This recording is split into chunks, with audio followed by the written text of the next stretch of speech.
I've seen various iterations of this, but Resisting the Lies had uploaded Humza Yousaf Steps Down. Now, I watched it and I was hearing things, and it comes across, to be fair, with Bella snoring away somewhere in the background. Um, Fairly eloquently spoken, quite measured. You notice an awful lot of hand gestures, reminiscent actually of Obama, with the movement of the hands and just keeping everything in front of him quite precise, and obviously these people are groomed into that. They're taught by body language specialists how to come across and all the rest of it, and obviously over time they pick up quite a few things. And well, they are but actors, let's be honest. They are front men and women for various goals by the occult elite through think tanks and various other aspects. It works. But with all that in mind, let me grab a speaker, as Bella snorts even the louder, and under fair use, play this. I will stop occasionally and for good reason. Last week, I stood here to announce the ending of the cooperation agreement between the SNP and the Greens, the Butte House Agreement, and that the SNP would seek to govern as a minority government. I made that decision as leader of the SNP as I believed ending the Butte. Believed. It's quite a common trait with so many politicians. They didn't know, they believed. The legal difference in that is quite important for so many reasons. House Agreement was the right one for the party I lead, and I still do believe that to be the case. But most importantly, I believe it was the right decision for the So how many times so far? Believe, but anyway. Country. My hope was to continue working with the Hope. Well, these are all deliberately chosen words. Greens in a less formal arrangement as the SNP moved into a new phase of minority government.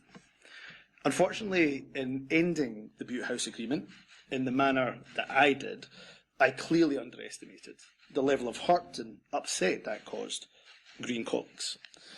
No, not the hurt and upset that you've caused the public as regards, well, this hate crime bill, various other things. It was designed before his watch, so to speak, but he sailed it through, didn't he?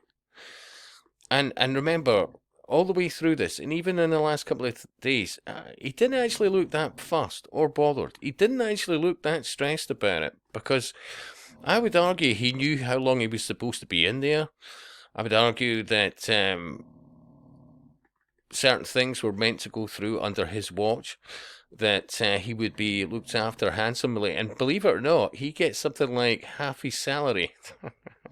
It's a wee goodbye present, seriously. And of course, let's not forget, I suspect he'll be doing pretty well on the after dinner circuit and, public speaking and various things, no doubt, to do with the UN and maybe a book or so.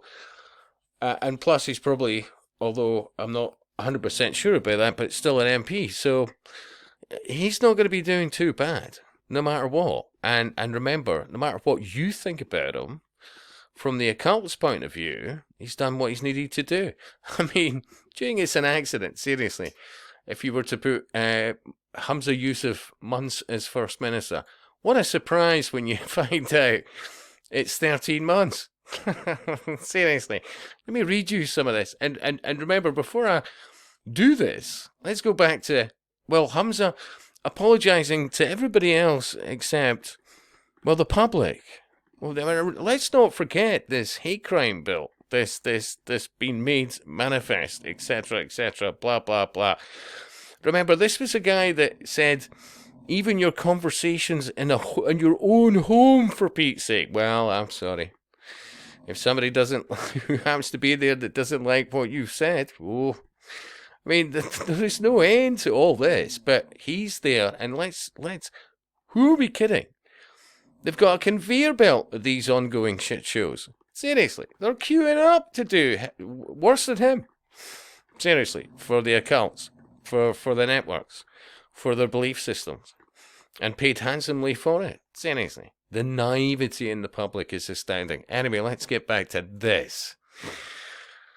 So Humza Yousaf's 13 months as First Minister doesn't seem so unlucky after all. With the hapless MSP in line for a whopping £52,000 payoff at the taxpayers' expense, the SNP leader signalled his intention to resign on Monday after it became clear he would be unable to govern at Holyrood. I'll repeat, the whole thing's been theatre. Seriously. His premiership collapsed, blah, blah, blah, because he sacked Scottish Greens co-minister Patrick Harvey and Lorna Slater. And even what I've seen out of them in the last couple of days, seriously, do you think they're gone and absolutely forgotten? No. It's just like it'll be a rehash and the goals just carry on. Seriously, this is all theatre. So do I really need to read that shite? Anyway, but if anyone was worrying about the Glasgow Pollock MSP, dear Pollock, yeah, anyway, so potentially facing financial hardship, they shouldn't bother. The Scottish Express can reveal the outgoing FM is in line for a golden goodbye of £52,000. Under Scottish Parliament rules, ministers are entitled to a resettlement grant after leaving office, while most receive 3 months' salary. Pensionable positions like the First Minister and presiding officer get more. A formula, of course it is, I'd say it's witchcraft, but anyway, a formula is used to work out exactly how much an individual receives. They are either entitled to 50% of their final salary or a percentage based on a calculation where the full number of years service in the role is divided by 12 and multiplied by 100. Under the Scottish Parliamentary Pensions Act 2009, whatever figure is the highest is paid out. Do you ever find that is a thing in the public though? No, it's usually the reverse. Anyway, so we've crunched the numbers, and if Mr. Yousaf's grant was calculated using the formula, he would receive only £8,860. Instead, he will be entitled to half of his £104,584 First Minister's salary after completing just a year, or how about just a year in the job, as well as continuing TPIC, really, journalism, or has it just been written by AI? You do wonder. TPIC up his MSP salary of £72,196 plus expenses. So he's getting half his minister's salary plus, as well as continuing to receive the 72 grand a year MSP salary.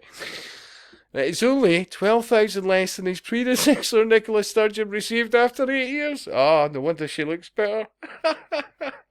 Seriously. Anyway, where were we? Oh, right. Action. For a minority government to be able to govern effectively and efficiently, trust when working with the opposition is clearly fundamental. And while a route through this week's motion of no confidence was absolutely possible, I am not willing to trade my values and principles or do deals with whomever.